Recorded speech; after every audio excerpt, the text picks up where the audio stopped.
match ဒီကစားကြည့်ရှုနေကြတဲ့အာဇာဝနာရှင်ပြည်သူများလုံးပဲမင်္ဂလာပါနီးပြမီခေအာတီတာနဲ့အာဆင်နယ်အသင်းတို့ကတော့ဒုတိယပိုင်းမှာပြသခဲ့တဲ့စိတ်ပြတ်ဖွယ်ရာခြေစွမ်းတွေနဲ့အတူဝူဗာတန်တင်ကိုသူတို့ရဲ့အိမ်ကွင်းဖြစ်တဲ့မိုလူနာစတီဒီယမ်မှာတစ်ဖက်ကို2ဂိုးစီဆိုတဲ့တေးရလက်ထွက်ပေါ်ခဲ့ပြီလည်းဖြစ်တယ်ပေါ့နော်ဒီတေးပွဲရလက်ထွက်ပေါ်ခဲ့တာကြောင့်မလို့နီးပြမီခေအာတီတာနဲ့အာဆင်နယ်အသင်းတို့ကတော့နောက်လာမဲ့ Premier League ပွဲစဉ်တွေမှာဒါနောက်ထပ်တစ်ချိန်ခြေကျော်လက်ချော်ဖြစ်လို့မရတော့တဲ့အနေအထားမျိုးနဲ့ဒါရင်ဆိုင်လိုက်ရပြီလည်းဖြစ်ပါတယ်အကေယူများပေါ့နော်ဒါနီးပြမီခေအာတီတာရဲ့အာဆင်နယ်အသင်းတွေနဲ့ခြေကျော်လက်ချော်ထပ်ပြီးတော့ဖြစ်မယ်ဆိုလို့ရှိရင်တော့ဒုတိယနေရာမှာရှိနေတဲ့ပတ်ကွာဒီလိုလိုက်မန်ချက်စတာစီးတီးအသင်းကဒါလွယ်လင်းကိုအာဆင်နယ်အသင်းကိုကြော်တက်သွားနိုင်ပြီးတော့ဒါ Premier League Champion Title Race ကနေပြီးတော့အာဆင်နယ်အသင်းဖယ်ပေးလိုက်ရတဲ့အနေအထားမျိုးကိုဒါကြုံတွေ့သွားရနိုင်တဲ့ဒါအခိုက်အတန့်နေနဲ့နီးပြမိခေအတီတာရင်ဆိုင်နေရပြီလည်းဖြစ်ပါတယ်အဲကြောင့်ဒီဝူဗာတန်အသင်းဆိုတာက Premier League မှာပေးစရရဲ့ဟိုးအောင်ဆုံးအဆင့်20နေရာမှာရပ်တည်နေရဖြစ်ပြီးတော့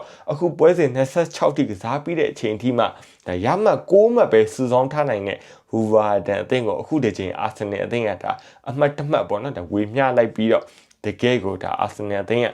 Premier League Champion Title Race မှာတကယ်ကိုဂျင်းတဲ့ချက်တွေကိုရောက်ရှိသွားတဲ့ဒါအနေထားလေးဖြစ်တယ်ပေါ့နော်ဒါ Arsenal အသင်းကဒါဒုတိယနေရာမှာရှိနေတဲ့ Manchester City အသင်းထက်ဒါတပွဲပိုကစားပြီးတော့ရမှတ်9မှတ်ဖြတ်ထားနိုင်သေးတယ်ဆိုပေမဲ့လေးပေါ့နော်တကယ်တမ်းဒါနောက်ပိုင်းပွဲစဉ်တွေမှာဒါ Arsenal အသင်းတွေနဲ့ဒါပွဲချက်တွေကိုကစားဖို့ရှိပြီးတော့ပြီးလို့ရှိရင်ကျွန်တော်ဒီဒုတိယနေရာမှာရှိနေတဲ့ Man City နဲ့လဲပေါ့နော်ကျွန်တော်ဒီကစားဖို့ဒါပွဲချန်ကြန့်ရှိနေသေးတယ်ဆိုတော့ကျွန်တော်ဒီ Man City နဲ့ပွဲကူတာအကယ်၍ Arsenal အသင်းရဲ့ခြေကျော်လက်ချော်နဲ့ဒါရှုံးနေတော့မယ်ဆိုလို့ရှိရင်ဒါ2မှတ်ပဲကွာခြားမှုရှိမယ်အဲ2မှတ်ပဲကွာခြားမှုရှိတာကလည်းဒါ Arsenal အသင်းကပွဲကြိုတစ်ပွဲကြိုပြီးတော့ဒါကစားထားတာဖြစ်တဲ့အတွက် Man City က Arsenal အသင်းကိုဒါလွယ်လင်းတကူပဲပေါ့နော်ကျွန်တော်ဒီ Man City က Arsenal ကိုဒါArsenal နဲ့တွေ့တဲ့ပွဲစဉ်မှာလည်းနိုင်မယ်ပြီးလို့ရှိရင်သူတို့ရဲ့ဒါနောက်ထပ်လက်ကျန်ပွဲစဉ်တစ်ပွဲလည်းနိုင်မယ်ဆိုလို့ရှိရင် Arsenal အသင်းကိုလွယ်လွယ်ကူကူကြော်တက်သွားမယ်အခွင့်အရေးကို Man City ကဒါပိုင်ဆိုင်သွားပြီလည်းဖြစ်တယ်ပေါ့နော်ဆိုတော့ဒါ Arsenal အသင်းအတွက်ဒါ3နှစ်ဆက်မဟုတ်ဘူးဒါ4နှစ်ဆက်ဒုတိယနေရာနဲ့ပဲကျင်းနေရတော့မလားဆိုတော့ကျွန်တော်ဒီပွဲပြီးမှပဲပေါ့နော်ဒါယာတီပိတ်မှပဲဒါဘယ်လိုမျိုးဖြစ်လာမလဲဆိုတော့ကျွန်တော်အနေနဲ့ဒါစောင့်ကြည့်ရမယ့်အနေထားမှာလည်းရှိပါတယ်ဒါ Arsenal အသင်းကဒီ Wolverhampton အသင်းနဲ့ပွဲစဉ်မှာပေါ်ထွက်လာတဲ့ကစားသမား7ယောက်စင်းကိုကြည့်ရမယ်ဆိုတော့ဖြင့်ခုသမားနေရာမှာ David Raya ကိုအသုံးပြုလာခဲ့ပြီးတော့နောက်တန်း4ယောက်နေရာမှာဒါ Julian Timber, William Saliba, Gabriel Magalhaes နဲ့ Pierre Nketiah စတဲ့ကစားသမား4ယောက်ကိုအသုံးပြုခဲ့ပြီးတော့ Quinn လေကစားသမား3ယောက်နေရာမှာတော့ဒီ Declan Rice နဲ့ Zubimendi ကိ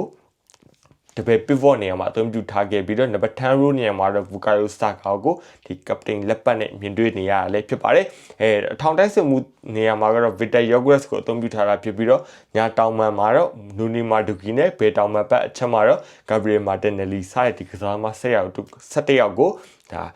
ပွဲထောက်ကစားသမားဖြစ် Arsenal အသင်းဘက်ကအသုံးပြုပြီးတော့တစ်ဖက်က Wolverhampton အသင်းကလည်းကျွန်တော်ဒီ Arsenal အသင်းကိုပေါ့နော်ဒီနောက်တန်း3ယောက်ပေါ့နော်ဒါဒီနောက်တန်း3ယောက်ထားပြီးတော့ဒါ3-4-2-1ဆိုတဲ့ဒါ formation နဲ့ Arsenal အသင်းကိုပြန်ပြီးတော့ဗောနော်ဒါခုခံကစားခဲ့တယ်လည်းဖြစ်ပါတယ် Arsenal အသင်းကဒါပွဲစပြီဆိုတာနဲ့ Ancient Wolverhampton အသင်းကိုဘောလုံးပိုင်ဆိုင်မှုအသာစီးရယူပြီးတော့ဒါပွဲကိုထိန်းချုပ်ကစားနိုင်ခဲ့ပြီးတော့ပွဲအစ4မိနစ်မှာတည်းမဲ့ Declan Rice ကတကယ်ကိုသေးသက်လှပတဲ့ away ball ဗောနော်ဒါ away ball မှာတစ်ဆင့်ဒါBukayo Saka ခေါင်းတိုက်ကိုတွင်းယူသွားခဲ့ပြီးတော့ကိုသမားဂျူတီစာရဲ့ပေါင်ကြားထဲမှာတစ်ဆင့်ပေါ့နော်ဒါပွဲအစ4မိနစ်မှာတည်းမဲ့ Arsenal အသင်းကဥဆောင်ကိုစတင်ရရှိခဲ့ပြီးတော့ကျွန်တော်အနေနဲ့Arsenal အသင်းက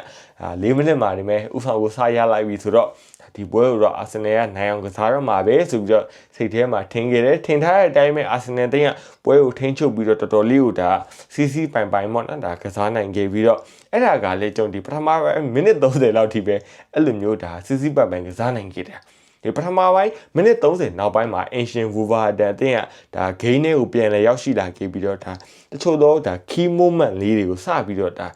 ရရှိလာခဲ့တယ်Arsenal အသင်းရဲ့ကွင်းလည်နဲ့နောက်တန်းကိုဒါ Wolverhampton အသင်းကပထမပိုင်းမိနစ်30နောက်ပိုင်းမှာဒါတစ်ချက်ပေါ့နော်ကျွန်တော်ဒီနည်းနည်းလေးဒ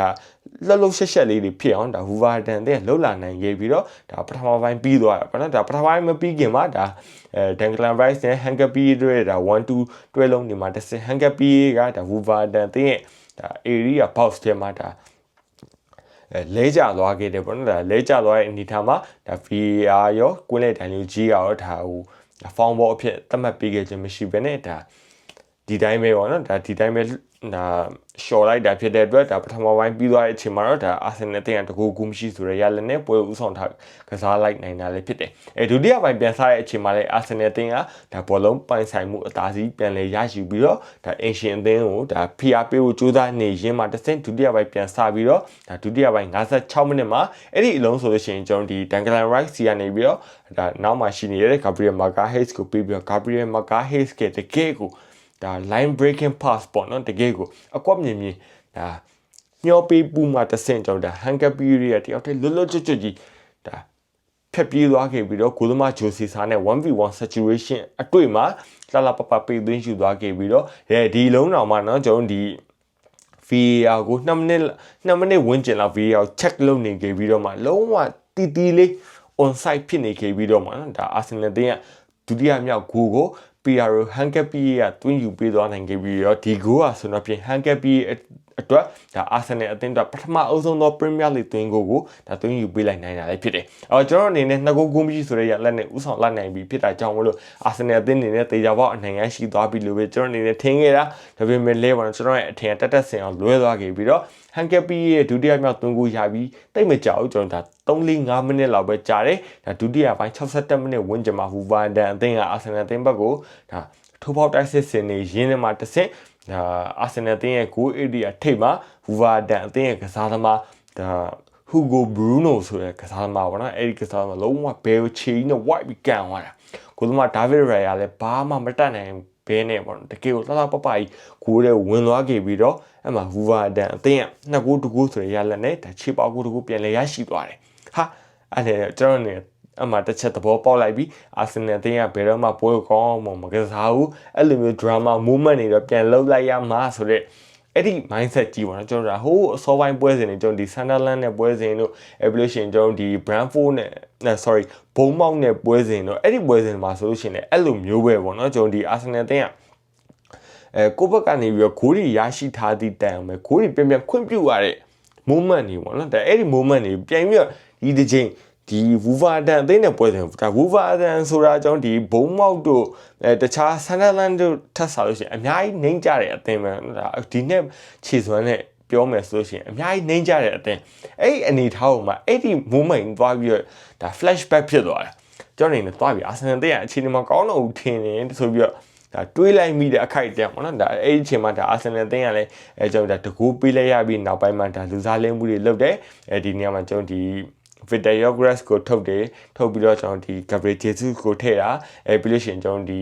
Ibrahim Axel ကိုထည့်ပြီးတော့ Noni Madueke ကိုထုတ်တာစဖြစ်မှာတော့ဒါလူစားလဲမှုတွေလုပ်တယ်ပြီးလို့ရှိရင်ကျွန်တော်ဒါ Bukayo Saka လည်းမိနစ်80ဝန်းကျင်မှာဒါဒဏ်ရာရသွားတဲ့အနေအထားမျိုးမှာရှိပြီးတော့ကျွန်တော်ဒီ Bukayo Saka ကိုထုတ်ပြီးတော့ Lionel Trossard ကိုထည့်တာစဖြစ်မှာတော့ကျွန်တော်ဒီကစားသမားအပြောင်းအရွှေ့တွေလည်းနှိပြမိခဲ့အာတီတာလုပ်ပြီးတော့အဲ့လိုမျိုးကစားနေရင်းနဲ့မှတဆင့်ပေါ့နော်ကျွန်တော်တို့ခံစားချက်ကဘာဖြစ်လာလဲဆိုတော့မိနစ်80နောက်ပိုင်းမှာအာဆင်နယ်အသင်းရဲ့ကစားသမားတွေကပွဲထဲမှာ concentration မရှိတော့ဘူး concentration လုံးဝ loss ဖြစ်သွားတယ်ပွဲကိုအာရုံမစိုက်တော့ဘဲနဲ့ကစားသမားတွေကဘာဖြစ်ချင်နေမှမသိကစားသမားတွေကျွန်တော်တို့အချိန်ဆွဲချင်တာလားအချိန်ဆွဲချင်တာလားဆိုတော့လေအချိန်ဆွဲတာကိုဘယ်လိုပြောမလဲပြီးပြင်းမလုပ်နိုင်ဘူးဘာလို့ချင်နေရလဲမသိဘူးအဲကျွန်တော်ဘောလုံးကစားမှလားဆိုတော့ဘောလုံးကစားရတယ်မဟုတ်ဘာလို့ချင်လို့လုပ်ချင်မှန်းလည်းမသိဘူးဒီနေရာမှာကျွန်တော် Lionel Trossard ဆိုလို့ရှိရင်လည်းကွင်းနဲ့ဝင်လာခဲ့ပြီးတော့အများနဲ့တိုင်မင်နေလွဲနေသူ့အနေနဲ့ဒီအရှိကိုပြေးရမယ့်နေရာမှာအရှိကိုမပြေးဘဲနဲ့အနောက်ကိုပြန်ပတ်ပြေးလာတာအနောက်ကိုပြေးရမယ့်အချိန်မှာကျွန်တော်အရှိကိုပြေးသွားတာဒီ Declan Rice ပေးတဲ့ဘောလုံးတွေကိုတစ်လုံးမှကောင်းမွန်ဖမ်းနိုင်တာဒီမိနိုင်တာတလုံးမှမရှိဘဲနဲ့အစင်ပြေးမနေကျွန်တော်အနေနဲ့ဟုတ်တော့မဟုတ်တော့ဘူးနော်လွဲနေပြီဆိုတော့ကျွန်တော်အနေနဲ့အများကြီးခံစားနေရတယ်တစ်ဖက်ကဒီညာတောင်မောင်ပြောင်းသွားတဲ့ Gabriel Martinelli ဆိုလို့ရှိရင်လည်းထိုးနေ၎င်းပဲဘာလုံးမှမသိဘူးကျွန်တော်ဒီ Julian Timber ပေးလိုက်တဲ့ဘောလုံးတွေဒါ Zuberman ဒီပေးလိုက်တဲ့ long ball ဆိုရှင်လည်းမလိုက်တော့ဘူးအရင်ဆိုလို့ရှိရင် Gabriel Martinelli ပေးလိုက်နေကြတော့မလိုက်တော့ဘူး track back လည်းပြန်မလုပ်တော့ပဲねဘာဖြစ်ရှင်နေမှမသိဘူးဇာမားတွေကတော်တော်လေးဒါအခြေအနေမကောင်းဘူးပေါ့နော်ဒါမြင်ရတာတော်တော်လေးအဆင်ပြေမနေတဲ့ဒါအခြေအနေမျိုးကိုကြုံတွေ့နေရပြီးတော့ဝူဗာဒန်အသင်းကပွဲတဲ့ကိုတော်တော်လေးရောက်ရှိလာပြီးတော့သူတို့အနေနဲ့ချေပါကိုတကူကလည်းပြန်ပြီးတော့ရရှိထားတာကြောင့်မလို့ဒါသူတို့ရဲ့တန်ဖိုးကပို့ပြီးတော့မြင့်တက်လာတယ်အဲ့ချိန်မှာကိုယ့်ရဲ့အာဆင်နယ်တဲ့ဘာဖြစ်ချင်နေမှန်းမသိဘူးပေါ့နော်အဲ့ဒီကနေမှတဆင့်ကြောင့်ဒီLionel Trossard ကတစ်ဖက်ကဝူဗာဒန်တဲ့ရဲ့နောက်ခံကစားမှာ Muscara ရဲ့ပခုံးနဲ့တိုက်မိပြီးတော့ဒီဘာဖြစ်သွားလဲမသိဘူးခေါင်းနဲ့တိုက်မိပြီးတော့သူ့အနေနဲ့အဲ့လို ကျွန်တော်တို့ဖြစ်သွားခဲ့ပြီးတော့အဲ့နေမှာသူ့ Lionel Trossard ကိုပြန်ထုတ်လိုက်ရပြီးတော့ Calafiori ကိုထည့်လိုက်တယ်Calafiori ကိုထည့်လိုက်တော့မှကျွန်တော်ဒီ CI ရောက်လာမှကျွန်တော်တို့ရဲ့ရွာလေးပြကြသွားသည်ဆိုတဲ့အတိုင်းပဲCalafiori ရဲ့ Arsenal အသင်းကိုအုံကိုသွင်းပေးလိုက်တယ်။အုံကိုသွင်းပေးလိုက်တာလည်းကျွန်တော်တို့တခြားမဟုတ်ဘူးဒီ Wolverhampton အသင်းရဲ့ကစားသမားလေးပေါ့နော်ဒါပွဲကစားချိန်မိနစ်90ပြည့်သွားပြီးတော့မှဒါနာကျင်အချိန်ပိုအချိန်တောတွင်းလေးမှာပေါ့နော်ဒါ Wolverhampton အသင်းကလူစားဝင်လာတဲ့ဒီကစားသမားလေးအသက်19နှစ်အရွယ်ဒါ Tom Adozi အဲ့ကစားသမားလေးရဲ့လုံးဝဟိုဂိုလ်မ David Raya နဲ့ Gabriel Magalhaes ကနားလည်မှုလွဲရမှာတဆင်ရှန်ထွက်လာတဲ့ဘောလုံး volley ကန်တာvolley ကန်တဲ့ဟာကန်ကြကကောင်းပါငကိုရဲ့ကန်ကြကောင်းနေရင်းနဲ့ပဲကျွန်တော် Calafiori နဲ့ထိပြီးတော့ဂိုးလေးဝင်သွားခဲ့တယ်ပေါ့နော်အဲ့ဒီလိုမျိုးဝင်သွားတော့ဒါ Calafiori ရဲ့အုံကိုဖြစ်သွားခဲ့ပြီးတော့အဲ့ဒီအချိန်မှာဒါမိနစ်90ကျော်မှပေးလိုက်ရတဲ့ဒီချီပါကိုကြောင့်မလို့အာဆင်နယ်တင်းကတေးကြပေါ့ဒါပြန်မလာနိုင်တော့ဘူး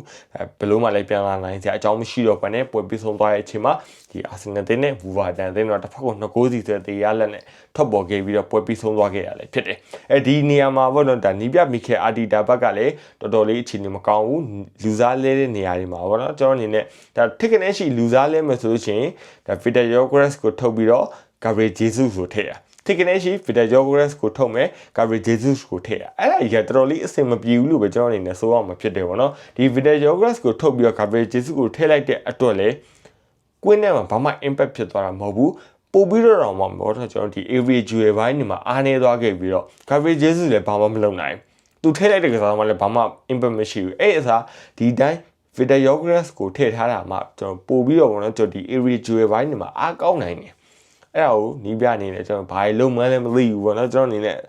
နီးပြလူစားလင်းမှုတွေတကယ်ကိုအဆင်မပြေဘူးလို့ပဲကျွန်တော်အနေနဲ့ဆုံးမှာဖြစ်တယ်ပြီးလို့ရှိရင်ကျွန်တော်ဒီကစားသမားတွေပေါ့နော်ဒါကစားသမားတွေဆိုလို့ရှိရင်လည်းဒါကိုယ့်အလုပ်ကဘောလုံးကွင်းထဲကိုထည့်ပေးလိုက်ဆိုလို့ရှိရင်ဘောလုံးကစားရမှာဘောလုံးကစားရမယ်အလုပ်ကိုတော့ကစားသမားတွေကဘောလုံးမကစားဘဲနဲ့စိတ်ကဘယ်ရောက်နေမှမသိဘူးကျွန်တော်ဒါအချိန်ဆွဲကျင်တာလားဆိုတော့အချိန်ဆွဲနေမပြီးမဆွဲနိုင်ဘောလုံးကစားတာဟုတ်လားဆိုတော့လေလုံးဝအဆင်ပြေမနေကျွန်တော်အနေနဲ့ဒီအာဆင်နယ်တင်းရဲ့ဒီပွဲစဉ်ကိုကြည့်ရတာတော်တော်လေးကိုဒါဆုပ်ပြတ်တက်နေတဲ့ပွဲစဉ်တစ်ပွဲလိုပဲဆိုမှဖြစ်ပြီးတော့ဗောနော်ဒါတော်တော်လေးစိတ်ပြတ်ပိုကောင်းနေဒီပုံစံတိုင်းနေပဲဆက်သွားမယ်ဆိုလို့ရှိရင်အာဆင်နယ်တင်းက၄နှစ်ဆက်ဒုတိယနေရာနဲ့ပဲကျင်းနေရမယ့်အနေအထားမျိုးမှာရှိရလို့ပဲကျွန်တော်အနေနဲ့ဒါထင်မြင်သုံးသပ်ချင်တယ်ဒါလည်းကျွန်တော်တယောက်တည်းအမြင်လေးဖြစ်ကောင်းဖြစ်နိုင်နေဗောနော်ကျွန်တော်အနေနဲ့ဒါအာဆင်နယ်တင်းကိုအများကြီးဟိုဖြည့်ပြီးတော့တွေးပြီးတာလည်းများနေပြီဗောနော်ဒါ100တီလည်းမဟုတ်200တီလည်းမဟုတ်300တီလည်းမဟုတ်ဘူးနော်ဒါအများတန်းဒါအာဆင်နယ်တင်းပြည်သက်တယောက်အနေနဲ့အများတန်းဖြည့်တွေးလာပြီးခဲ့တာအခုချိန်ဒီပဲပြည်သက်တရဲ့အမြင်အောင်ဘယ်လိုရှိခဲ့ကြလဲကိုယ့်ရဲ့အမြင်လေးတွေလည်း comment box မှာဝင်အောင်ဆွေးနွေးပြတော့မြတ်တဲ့ရက်ခံရင်းနဲ့ပဲအာဆင်နယ်အသင်းချန်ပီယံဖြစ်နိုင်သေးရဲ့လားကိုယ့်ရဲ့အမြင်လေးတွေလည်းပြောပြီးသွားကြပါအောင်ခင်ဗျာအားလုံးကိုကျေးဇူးတင်ပါတယ်